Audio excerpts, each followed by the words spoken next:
জীবনে বাঁচতে হলে স্বপ্ন দেখতে হয়, আর স্বপ্ন যার নাই সে আসলে বাঁচতেও পারে না।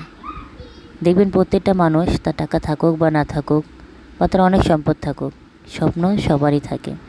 হয়তো কারো 1 লাখ আছে, 1 কোটি বানাতে যাচ্ছে, তো কারো কোটি আছে, সে 100 কোটি চাচ্ছে।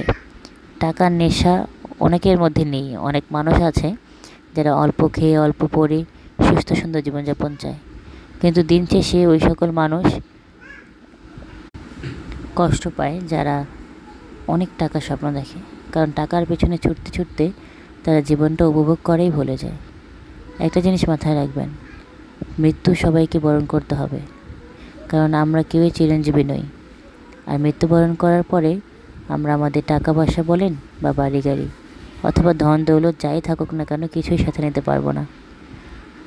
সেক্ষেত্রে আপনি দেখেন টাকার কোনো ভ্যালু নেই, কিন্তু আমরা জীবন চলার পথে অনেক ধরনের বাধার সম্মুখীন হই, অনেক বিপদ আপদের সম্মুখীন হই যখন আমাদের টাকার প্রয়োজন হয়।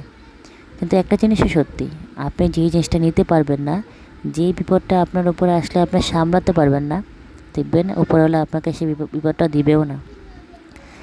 তার থেকে বড় কথা হচ্ছে, যখন একটা কোনো বড় ধরনের দুর্ঘটনা বা বিপদ দেখবেন, তখনই ওই মুহূর্তে একটা দোয়া আছে, আপনারা হয়তো ইউটিউবে সার্চ করে বা খুঁজলে দেখতে পাবেন। ওই দোয়াটা পড়ে নেবেন, তাহলে ওই ধরনের বা ওই সংখ্যাত বিপদ আপদ আপনাকে বা আপনার পরিবারকে ছুঁতে দেবে না আল্লাহ তাআলা, ইনশাআল্লাহ। তো যাই হোক, এরকম ছোটো ছোটো অনেক ধরনের টিপস ট্রিক্স রয়েছে, যেগুলো মেনে চললে জীবনটা আসলে অনেক সুন্দর। বিপদ আপদ আসবে, হ্যাঁ সমস্যা থাকবে, কিন্তু সমস্যার সমাধানও রয়েছে। আর তার থেকেও বড় কথা যেটা, সেটা হলো আল্লাহ তাআলার ইবাদত করবেন। আসলে ইবাদতের মধ্যে যে শান্তি বা সুখ, তা আপনি 100 কোটি টাকা দিয়েও কিনে নিতে পারবেন না। আর আল্লাহ তাআলা ইবাদতকারীকে অবশ্যই ভালোবাসবেন। সে যদি গুনাহগার দিয়েই ভালোবাসেন, আর আপনাকে তো অবশ্যই বাসবে সেক্ষেত্রে।